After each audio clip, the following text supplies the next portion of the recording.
Gene, Peter, Paul, and Ace put makeup on the face and crank it up all the way to 10s when we join in harmony. Strange ways out of sea, rock soldiers, we are calling thee. So, if you want the best, we're better than the rest, that's for sure. Do not be doubtful. Let's shout it out loud. We're the Elvis Council.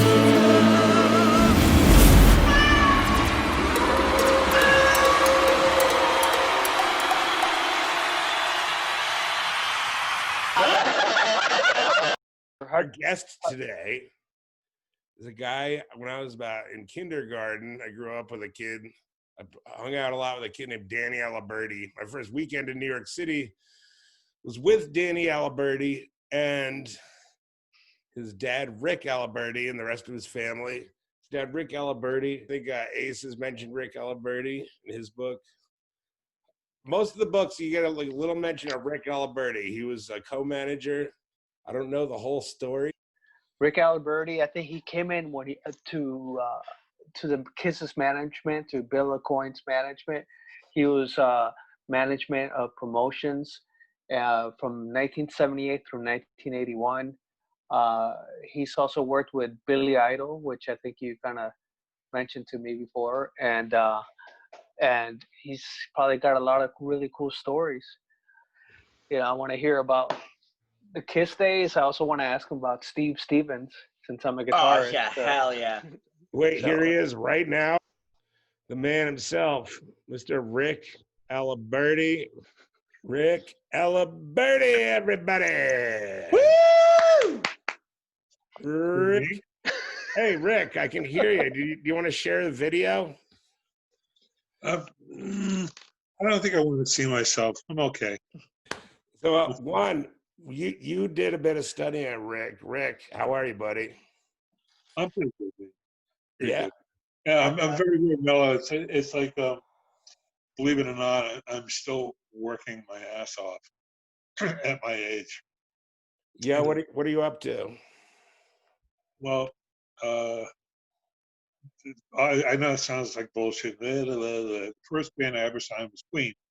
Anyways, back in '72, I actually found the tape, sent it into my boss at Elektra, and he said, "What do you think?" I said, "Go fucking sign him, asshole." And he did. Awesome. We've been well, we've been friends for 48 years, me and the band, and it's like you think it's like a big deal. The first two records, nobody gave a shit. We were in a Datsun doing tours, shit like that, happy horse shit. But so for like the last 4 or 5 years, I've been consulting with them. Sitting pretty in the Catskills. Another old guy to sort of share in all the crap, but it was good. So I'm doing that, and I got an artist in Norway that I really love a lot. I'm working with a woman named Ida Maria. Just rocks the fuck out of everybody. Cool. No. Very cool. Well, why don't you tell us what you did with Kiss, and you start there. Pretty good.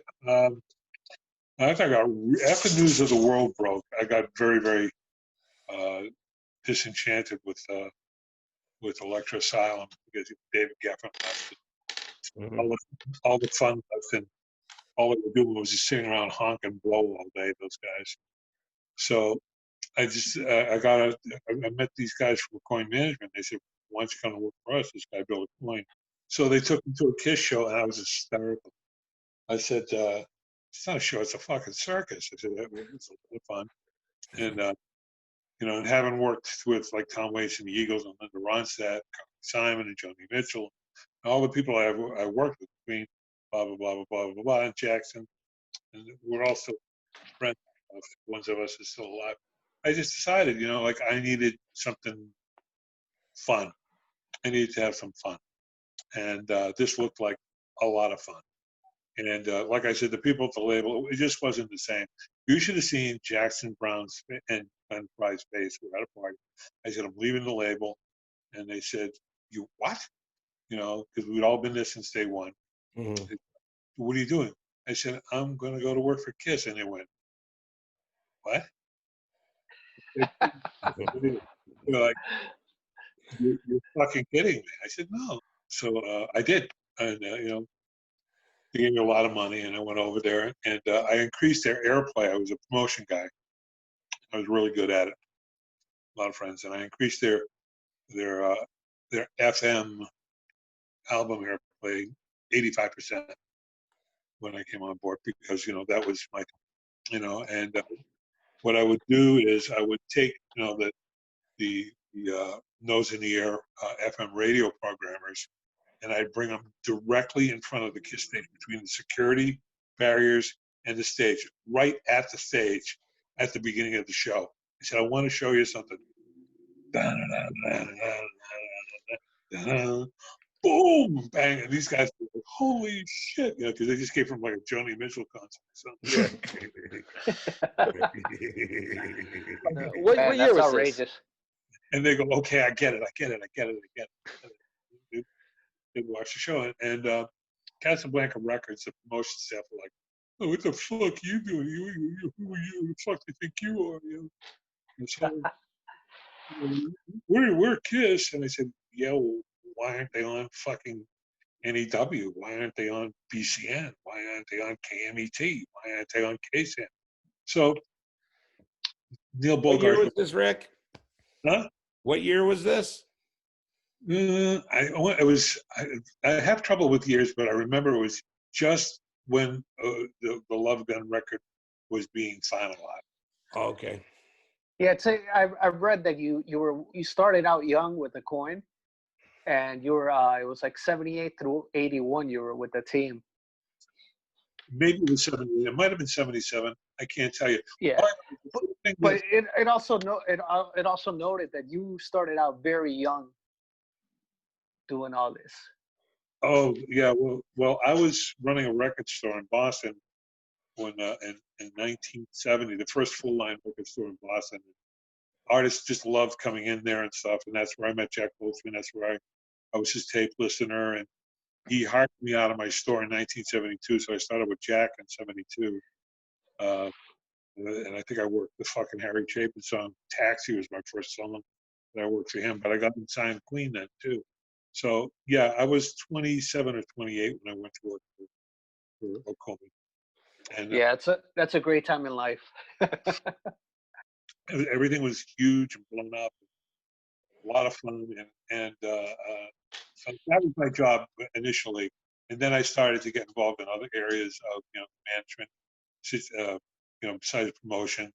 I would actually start designing campaigns and after through the Love Gun thing, and then the tours and stuff. And it was I don't even know how to describe it. It's like we had 8 tractor trailer trucks worth of gear, 44 tons of gear. We had 5 buses with 107 guys in the crew. Wow. 15 people flying commercially.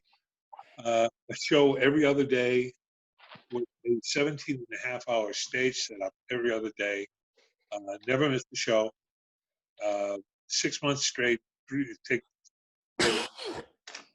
a 1 month break in the middle, and we would just go. And there was a phone at the airport, there was a phone at the production office, and there was a phone in the hotel, and that was it.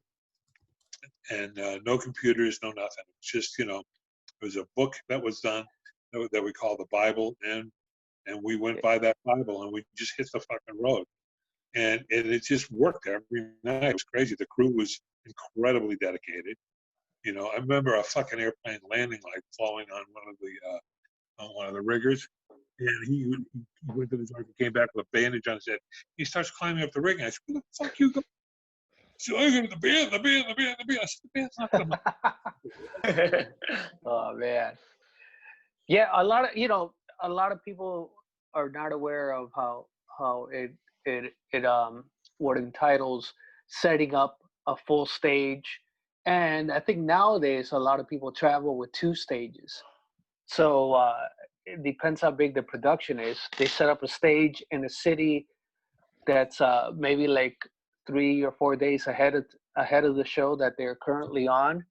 Yeah. And then when they break down the show, they already have the other one set up, and then they just kind of like crisscross, if that's the proper way to say it. But with Kiss, you guys only had one stage. Yeah, but we had an advanced crew. We had an advanced, and an advanced crew, which passed away. And I think the accountant, I can't remember his name, but we had really good people advancing the show. They would be in the city in front of us, and then we come in and they'd leave. They go on to the next one. We do it that way. We had a smaller stage, but what we did is we used the smaller stage in Europe, and we would use the small stage in Europe. Meanwhile, the big stage we would send by boat to Japan. So when we were through doing the small shows, the big stage would already be in Japan, and we used the big stage in Japan. And then we sent, then we'd go do small stage again. Then we took the big stage, and we sent it by boat to Australia. Wow. Yeah. I think we would do that. So I think I saw a picture of you and Kiss up a flight of stairs or something like that, checking into a hotel room. I think someone captured them without their makeup, but it was such a blurry photo that it didn't really make sense. But I think you were in that photo also. Yeah. I actually think that was the Edgewater Hotel in Seattle, if I remember correctly, which was so fucked up because we were on the air, and I had Paul and Gene on the air, and we're at I don't know if you know anything about the Edgewater Hotel in Seattle, but it's famous. It's you can, and it's right on the water, and you can rent fishing boats down in the lobby, and you can pull up mud trucks and shit from the room. And every band on the planet stayed there. In fact, the mothers invented it called Mud Shark Baby about the Edgewater. So we're on the air, and Paul announces that the party he goes, Rick, what's your room? So we go into the studio, and he announces on the air that the party is in room 323, my room. Which is your room. 1,000 fucking kids showed. Oh my God. I just crap like that all the time, you know. How about some ace? How about some ace stories? Took the words right out of my mouth there, Andy. I think the defining ace story is the fact that he would be so fucking high and so fucking drunk before a show, and he actually had his security guys would hold him on either side, and they'd bring him to the edge of the stage, and we started to go on stage. You know, that's me with Paul. There's a funny story about that one too. And they get him to the end of the stage, and Ace would put his foot on the stage, and he'd be fine. And he'd walk on stage like, you know, I'll see you later, Curly, and boom, and he'd do fucking 90 minutes standing on his head, and then he'd walk off, and he'd be fine. But he wouldn't be able to. He couldn't walk to the stage. But once he got on it, bam. No. Yeah, I think the adrenaline kicked in. I mean, it's kind of like Iggy Pop, you know. I heard that he was so out of it, but these guys just could perform. It's kind of like. It's just it was you could even if he could remember your name, he would call you Curly. Hey, Curly. That's awesome, man.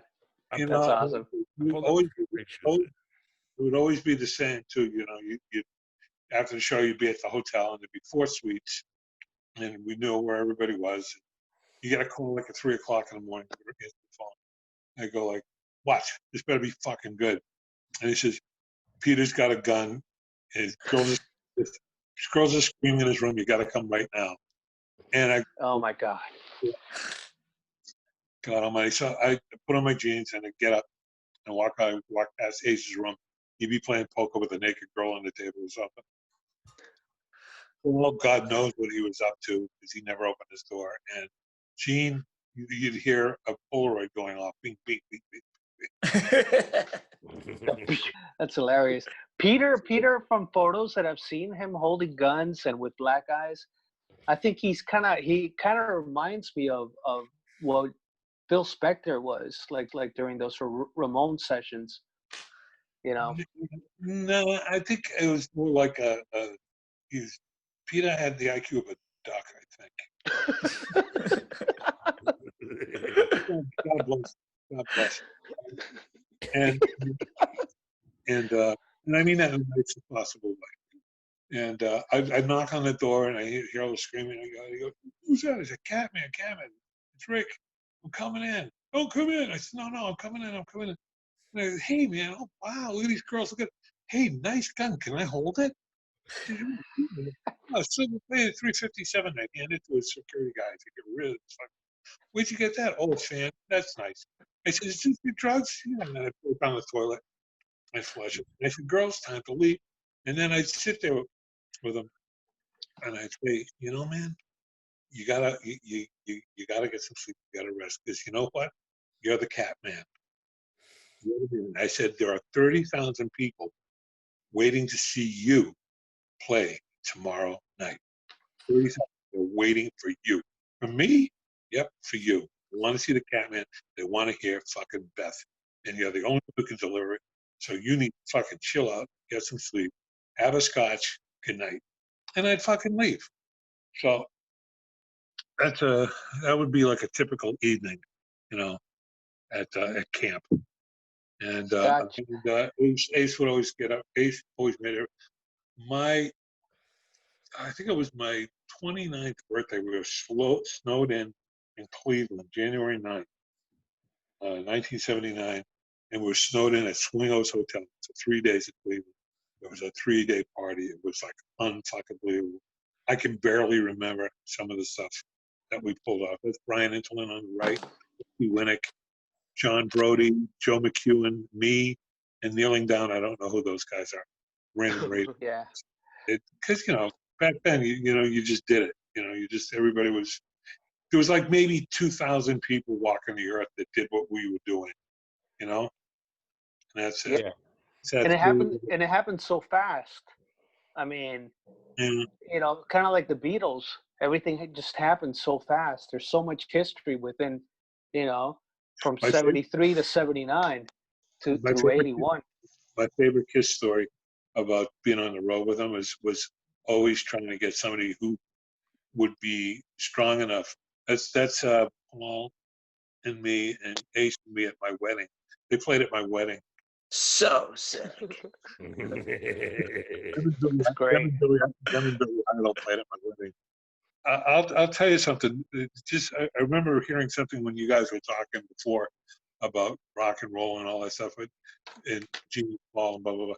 Gene and Paul would rock their asses off on stage. I actually saw Paul.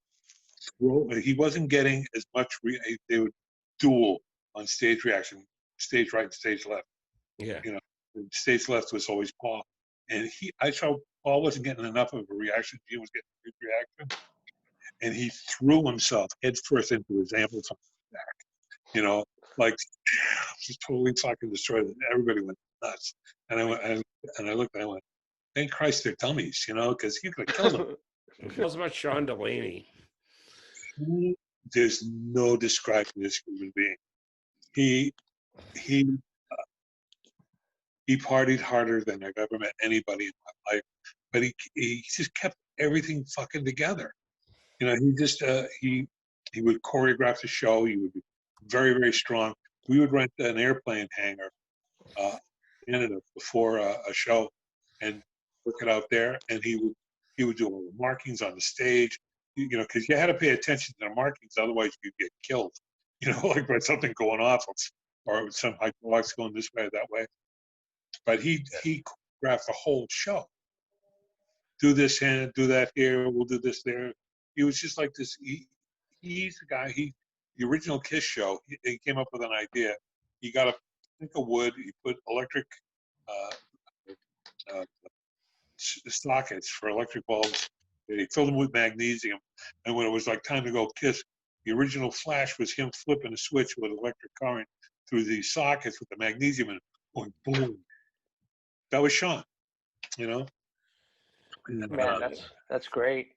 the kabuki makeup, everything. Was Sean. Hey, let me ask you something, which a lot of people I don't think they really know, but I kind of read that Kiss Gene Simmons saw a photo of a Brazilian band called Secos y Mojados, which they were like a psychedelic band in Brazil From during what? that whole Tropicana movement. Yeah. And the singer of Secos y Mojados kind of had like, he looked like Eric Carr makeup. And he was kind of like a mixture of Perry Farrell, like early on, like all slinky and sensual. But then he also had the makeup. And I heard Gene saw a photo of him in Billboard magazine, and that's where they got the idea to put on makeup. He brought it in. He brought it in, but and it talked about it, but it was Sean who really sort of said, you know what, this would work. It was a good spot on Gene's part, but it was Sean that. And in fact, just before the first show with them in the makeup, Neil Bogart went in and said, "Take the makeup off, take the makeup off," and and Sean said, "No, we're keeping it on." And so I mean, that's Sean Delaney. So Man. what made you leave the Kiss camp? I realized a bunch of stuff that had come to light. I realized that we're on 2 floors at 645 Madison, and the band was paying for that, and that they were paying for their business manager 15%, something like that. They were paying Bill 25%, and it's like all of a sudden, like we were on the road, and it was in Chicago, and we would always sell out, 30,000 seats, boom, like that. And one day we didn't start. The ticket sales started to really go slow, and they were like losing it a little bit.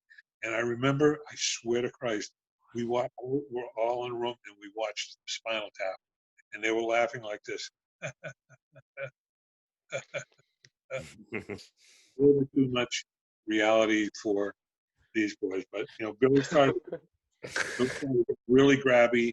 He completely fucked me over on a deal, and which was awful because I discovered this guitar player named Steve Stevens. Yep. He was in a band called the Fine Malibus, and I signed them to my thing, and then Billy Idol came in, and I came up with the idea because I didn't like Steve's singer. I said, Billy and Steve together might work. I think it'll work really, really well. So I put it together, and Bill had Billy's contract, and just when we were trading the contract, Bill said, "I changed my mind. Everything's under coin management." And I went, "Fuck you! How can you?" Because I trusted him. So wasn't Wow. a great thing. But that was Bill, and it was time to go. And shortly after that, I think Kiss got rid of him too. It didn't go on much longer. Yeah, at that point, I think the Kiss comeback tour, right after the solo records, right when Yeah. can you guys still hear me? Yep. Yeah. Right when right after what was Dynasty. it? Dynasty, and also Unmasked came out. I think there was a lot of money loss at that point. I think the whole audience changed. So you guys remember a lot more about it than I do. I remember because I did the solo, the promotion I took Ace out for his portion. I took Paul out for his portion. I took Gene out for his portion. Peter didn't want to go out, thank Christ. But we all did promotion in different markets. We split it up and stuff, and they shipped platinum and all this bullshit. And then we went out, and then the Dynasty album was after that, right? Yes. And a lot of the audience was disappointed because they all of a sudden, I Was Made for Loving You, it was sort of disco-y, and that's when it started to lose its edge. Yeah. Hey, Rick, there was I know like by Stewart Airport or something. They had you guys had like a big building where you'd rehearse the stage show and stuff like that. Yeah, we would do it in 2 places. We would do it over there, and we would also do it. We had an airplane hangar near Toronto. What can you tell me about this Newburgh spot? Because every time I fly out of Stewart Airport, I'm like, I want to know, like, Like, do you think you could ever point out to me where that is, or like, is it abandoned now? No, I think actually it's in use. And I was trying to remember it the other day, because, not the other day, in January when I flew someplace out of Stewart, and I said, the fuck is that place? And it's all like lost in the mist of time. It's like, it was a long time ago. And I'm pretty sure JetBlue took it over. Would that be like where they built a lot of the stage stuff? It was built everywhere. It was Yeah. built everywhere. Ken Anderson was the head of production. He was fantastic. He would build the models in his office first. He'd have people come in and stuff, and then we would have a big meeting in the room, in the conference room, and Ken would bring in the new stage, and he would say, "Okay," and everybody would make their comments and stuff, and they and then they would go out and actually take the old staging and then build a new stage from that, and that was a whole huge other part of KISS. I was very, very much concerned with the promotion and marketing and the recording end of it. It's like, I remember one of the last albums that I was actively involved with, because I knew, I said, once you take, by the way, just as a side note, Eric Carr, God rest his soul, one of the finest people I've ever met in my life. He was such a fucking great kid. He was just an amazing person, and what a drummer. He was awesome. And I just wanted to say, Hell yeah. Yeah, he definitely pumped the band up. He crossed KISS over to the heavy metal realm, when they needed to be heavy, he was there for them. Creatures of the Night, he did a fantastic job in that. There's got to be some good Eric Carr stories of when he was green and fresh in the band. The funny thing was we felt it was slipping, right? And after Dynasty, and we were all together, and we had a big meeting. We brought in Bob Ezrin. Yeah, we're gonna do Rock and Roll Over. We're gonna do Destroyer, Backbeat, Rock Out, next record. And everybody was, yeah, yay! And off they went to the studio, Wilton, Connecticut, where he lived. And for 3 months, I didn't hear him. I'm signing checks and bills and stuff. And I looked, I said, they spent $200,000. What the fuck is going on up there? And I couldn't get him in. Finally, I got in the car and I drove up to Ace's studio. And I just walked in and I said, hey, Ace. He goes, where's everybody? He said, we're not working tonight. I said, what's going on? And he goes, well, talk to Bob. And there's Ezra, and he's sitting there. And I said, Bob, what the fuck? In 3 months, nothing. But signing $200,000. What the fuck is going on? So he says, okay, I'll tell you what we got. And he sat me down and he played me The Elder. And I'm listening to Paul going, doing all this shit. And I'm like stunned. I couldn't fucking believe it. And I looked at Bob. This is Bob Ezrin, mind you. Yeah, I've heard a lot of stories about that. It's just it's funny because you mentioned The Elder and you kind of like triggered something in all of us. Yeah, we were all like, we want to hear about The Elder. I'm like, I cornered Bob and I said, what the fuck is going on? I haven't heard from you in months, hundreds of thousands of dollars. What the fuck are you guys doing up here? And he sat down and he played me The Elder, and I was like, oh, this shit, And I'm looking at it, and finally it's over. I said, Bob, what happened to Rock and Roll Over, Destroyer, getting back to our roots, Backbeat? What the fuck is this? And he looked at me, and seriously, he looked right at me and went, who knew? Just like that. The greatest producer in the world looked at me and went, who knew? And I couldn't even breathe. I laughed so hard. 20 minutes I said, who knew? Who knew? I was like, ah. So was it Bob Ezrin? It was, then you confirmed that it was Bob Ezrin's idea to make the shift. I think that's right after he did Pink Floyd The Wall. He produced that. Yeah. And I think he was kind of still riding on the high. And maybe I'll never know, because I just thought my position was, okay, this is the album I have to work. I can't make it. I can't remake it. Not my job. There's the band. There's the Bob. And the guy who was the A&R guy for Polydor, Mercury, or whatever the label was at the time, I think it was Polygram. It was a guy named Chip Taylor who wrote Wild Thing. That was his big thing. He wrote Wild Thing. And I went in and I played him the old one. Wow. And then, like we decided on what the single would be and when I was getting lined up. I can't even remember what the single was. Does anybody remember? A World Without Heroes? No, that came after. I think it was I. Was I before? Oh no, World Without Heroes. That's it. I think that was it. Anyway, so I said, it's, like I said to the band, I said, it's going to be very hard to get played. And they're like, why? And I said, you must be kidding me, right? Yeah, they thought it was like the epic ballad. They had Lou Reed come in, and he helped out either with the lyrics or the music. And Yep. I remember seeing it on Solid Gold, and I'm like, I was waiting for Kiss to blow up, and they had this super sad song. I mean, I like the song now for nostalgic reasons, but then at the end of the video, you see Gene shed a tear. Poser, like, man. what? Yeah, nobody wanted that. I know Gene Simmons has never shed a tear. Yeah. Except maybe for his mom, because he really loved it. We all loved it. Yeah. Mom, it was always very difficult trying to find an act open for Kiss because they just got chewed up. Yeah. Ted Nugent could do it. I had the pleasure of watching Cheap Trick open for us 25 times, and it will be burning my mind forever. Watching Bunny with a cigarette and the drums, just fucking. The funniest one was John Cougar Mellencamp.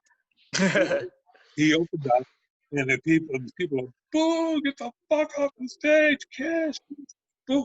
And then he said, don't worry, your clown painted friends will be out here soon enough. As soon as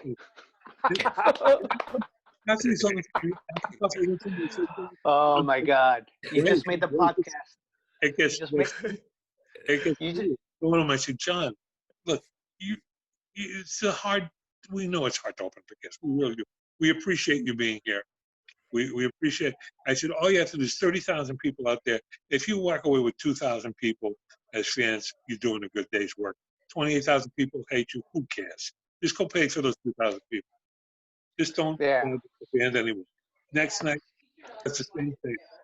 And I said to him, I said, you do that one more time, and you're off the fucking tour. So third night, he goes, yeah, the painted assholes. I had my entire crew stayed right. As soon as he said it, the lights flipped on, the crew walked out with mask, and they lifted everything, including the players, off stage, backstage, and by their trucks. And it was like a wave going by. Gone. Like it was all. I was just wondering if you were working for them or had anything to do or any memories of Kiss Meets the Phantom of the Park.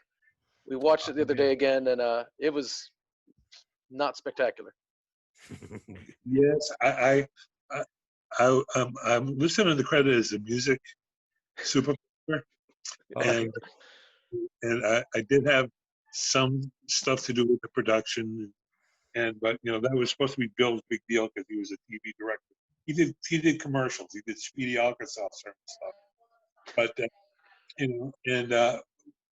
we got it was I think it was Casablanca Films that was banned for it, and I had a lot to do with it. One of the things that I did do, K-Rock on K-Rock Radio, the big FM station in Los Angeles, I gave away 7,000 free tickets so we could film the concert sequence up in Magic Mountain. Wow, that's awesome. And we had the best time because I explained to the crowd, look, we're going to be filming. Your band's going to be in the middle of a song. Sometimes we're going to stop. Everybody's got to quiet down until we reset. And then I had to do that with 7,000 people. And they're just happy to be there, though. Yeah, but it was a million degrees, and there all the time. Filming in that park was horrible, and I think Peter passed out like 4 times in his trailer during that thing because he, again, so high he was duck hunting with a rake. Yeah, But and his voice had to be dubbed over in the final cut. it's just okay, well, he did talk like this a lot. They gave him like a Scooby-Doo voice, though. I'm the Catman.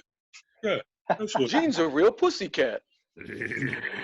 Yeah, those lines were hilarious. We were watching it the other day, and one of the last lines in the movie was just Ace going, "Honk," you know, "Honk." I don't know who. Andy, you could probably do a better impersonation. I'll bend these beams with my mind. Right to please.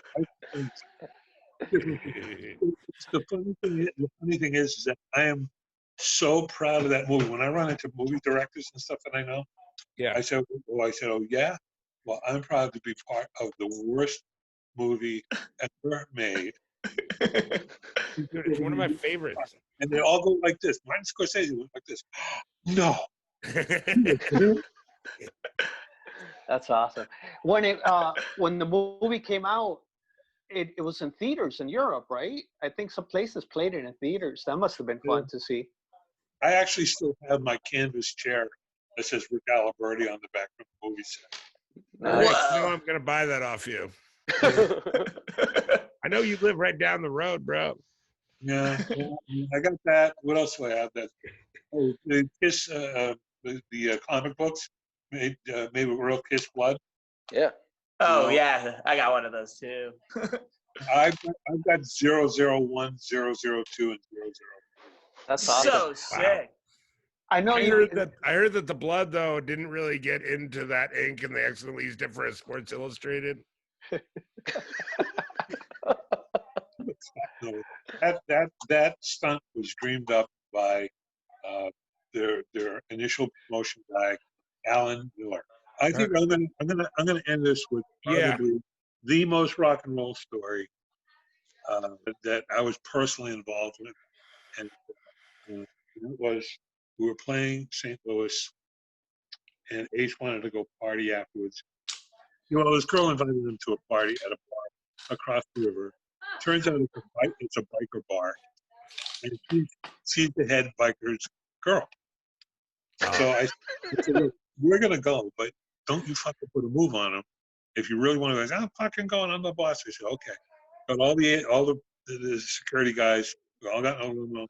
We went to this bar. Of course, he brings champagne because he has to have champagne. They would never have champagne in this bar. And he's sitting there and he's drinking champagne with this girl. Finally, the guy gets really pissed off. He says, "Get away from my girlfriend!" And he goes to take a swing at Ace. Of course, Big John steps in the middle, stops the guy's fist, punches him in the face. It's like a Western saloon brawl now. Everybody, the security guys are fighting. George is doing kung fu. I got out the door. The cops get there. They get into the fight. They're getting punched. So I said, I got to get them out of here. We got to show them all. What the fuck am I going to do? This is a statute of limitations. I grabbed the cop's gun and I emptied 6 shots into the roof. Everybody hit the. I grabbed Ace and all the security guards. We ran for the limo and we actually drove to Louisville, Kentucky. Yeah. All right. That's like the Blues Brothers, man. That's awesome. That's so sick. That's the best story I've heard in a long time. All right. Well, let's all keep our fingers crossed for that Kiss movie. When is that going to happen? Rick, thank you so much. It's been a real pleasure talking to you. Yeah, man, we're grateful, and I bet everybody it's going to be delighted. Yeah, well, Yeah, you know thank what? you so much. Yeah, thanks. Yeah. Thanks for remembering a lot of shit that I can't. Yeah, Don't anytime. go bro. thinking about the chicken coop, dude. I'm like, got a little embarrassed there for a second, just for a second. All right, adios. All right. Bye, buddy. Later, Later, man. man. All right. Damn, that was awesome. That ruled. All right, fellas. yeah, Well, you guys have a great day, a great quarantine, and And insert Kiss reference here. Ah!